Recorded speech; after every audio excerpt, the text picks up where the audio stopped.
नमस्कार दोस्तों, स्वागत है आपका इंडिया हेल्थ चैनल पर फिर एक बेहतरीन हेल्थ और वेलनेस वीडियो के साथ। नमस्ते, मैं डॉक्टर अमित भटनागर।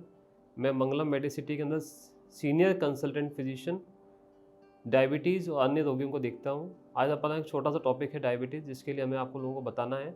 डायबिटीज़ के अंदर जो नॉर्मल पेशेंट होता है उसकी फास्टिंग का लेवल 70 से 110 होता है। हम लोग ये देखते हैं कि शुगर लेवल फास्टिंग का 120 आ रहा है, 130 आ रहा है, तो भी हम लोग ध्यान नहीं देते कि चलो कोई बात नहीं, स्टार्टिंग है। अमेरिकन डायबिटीज़ एसोसिएशन ने ये डिसाइड करा है कि हर समय शुगर लेवल अलग अलग होना चाहिए। जैसे कि खाली पेट शुगर लेवल 110 तक होता है। अगर मान लीजिए आपका शुगर लेवल 110 से 120 आ रहा है तो आपको डायबिटीज़ की स्टार्टिंग हो चुकी है। ऐसे ही खाना खाने के बाद लेवल 180 से ऊपर जा रहा है तो आपको डायबिटीज़ का लेवल बढ़ चुका है। ऐसे समय पे हमें HbA1c लेवल जो 3 महीने में होता है, ये वाली जाँच ज़रूर करानी चाहिए। डायबिटीज़ आज 3 करोड़ से ज़्यादा लोगों के अंदर इंडिया में फैल चुका है, जो हर साल बढ़ती जाती है। हमें डायबिटीज़ में ये भी देखना चाहिए कि हमारा किडनी का फंक्शन, आँखों की रोशनी, और ज़्यादातर ऐसे पेशेंट होते हैं जिनको पता नहीं पड़ता, उनको हार्ट की तकलीफ़ हो गई, स्ट्रोक हो गया, लकवा पड़ गया, और हम ये सोचते हैं कि डायबिटीज़ की सिर्फ स्टार्टिंग है। रेगुलर चेकअप करने से ही पता पड़ सकता है कि डायबिटीज़ को कब कंट्रोल किया जा सकता है।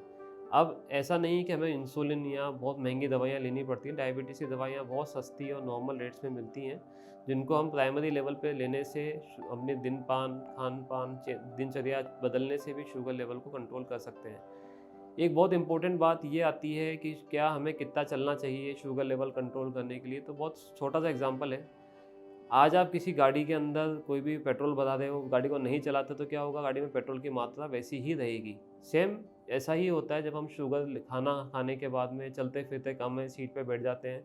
जब भी शुगर लेवल चेक होगा, हमारा शुगर लेवल बढ़ा हुआ ही मिलेगा। तो हमें हमारी शुगर लेवल को कंट्रोल करने के लिए चलना फिरना सबसे ज़्यादा इम्पोर्टेंट है।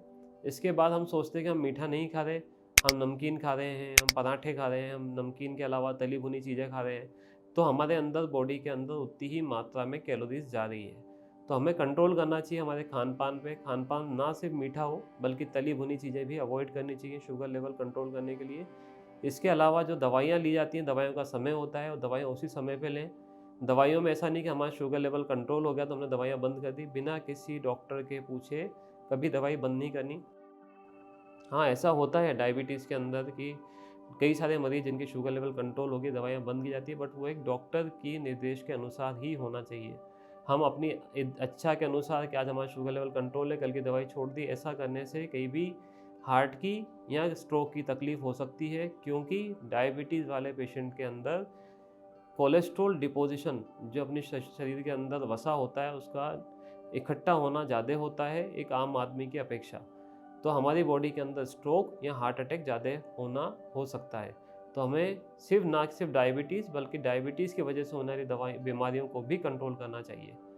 इसके अलावा एक बहुत इंपॉर्टेंट चीज़ इसमें यह है, जैसे कि हम जो खाना खा रहे हैं, वो खाना 4 हिस्सों में खाएं, सुबह, दोपहर, शाम, रात, जिससे हम कम से कम इंसुलिन को पचा पाएँ, उसी इंसुलिन से हमारा खाना पच जाए, जिससे शुगर लेवल बढ़ा हुआ नहीं आए। हम आमतौर पे खाना 2 बार खाते हैं या 3 बार खाते हैं, उसकी जगह कोशिश करें खाना 3 से 4 बार में खाएँ।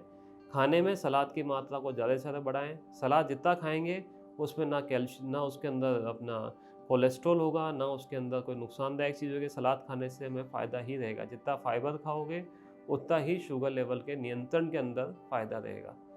इसके अलावा जो जाँचें हैं, उनके अंदर सबसे मुख्य जाँच जो है वो है HbA1c, जो 3 महीने में होती है। इसके अलावा एक रेगुलर मॉनिटरिंग सिस्टम होता है। रेगुलर मॉनिटरिंग सिस्टम मतलब सुबह का लेवल, दिन का लेवल, शाम का लेवल, उसका चार्ट होता है कि हमारे दिन का कितना आ रहा है, शाम का कितना आ रहा है, खाने के 2 घंटे बाद कितना आ रहा है, उसको रेगुलर मॉनिटर करें। क्योंकि 3 महीने बाद HbA1c जब आप करेंगे, तब तक हो सकता है बहुत लेट हो जाए। तो आज आपका HbA1c बढ़ा हुआ आता है, तो तुरंत दूसरे दिन से ही रेगुलर मॉनिटरिंग सिस्टम अपनी लाइफ में जोड़िए। फास्टिंग लेवल चेक करिए, अपने जो भी डॉक्टर को दिखाते हैं उनको संपर्क करिए, बताइए कि हमारा फास्टिंग इतना बढ़ा हुआ आ रहा है। इसके दूसरी जांच आती है लिपिड प्रोफाइल, जो हमें कोलेस्ट्रॉल की डिपोजिशन बताता है। हमें ये भी चेक करना आवश्यक है कि हमारा कोलेस्ट्रॉल लेवल कितना चल रहा है। तीसरी जांच आती है यूरिया क्रिएटिनिन। यूरिया क्रिएटिनिन हमारे किडनी के अंदर फंक्शन कैसा है उसके बारे में बताती है। ये सब जांचें करवाते रहें, अपनी आँखों को चेक करवाते रहें। इसके अलावा सबसे आखिरी में एक इम्पॉर्टेंट चीज़ होती है, वो होती है पाँव में टीस चलना, पाँव का सूनापन होना। इन सब चीज़ों के अंदर भी डायबिटीज़ का लक्षण माना जा सकता है। आज हमने थोड़े समय के अंदर डायबिटीज़ के बारे में बताया है। डायबिटीज़ के रिगार्डिंग कोई भी कन्फ्यूजन लगता है, कुछ भी डिटेल में कन्फ्यूजन लगता है, आप हमसे संपर्क कर सकते हैं। आज के लिए धन्यवाद। नमस्ते।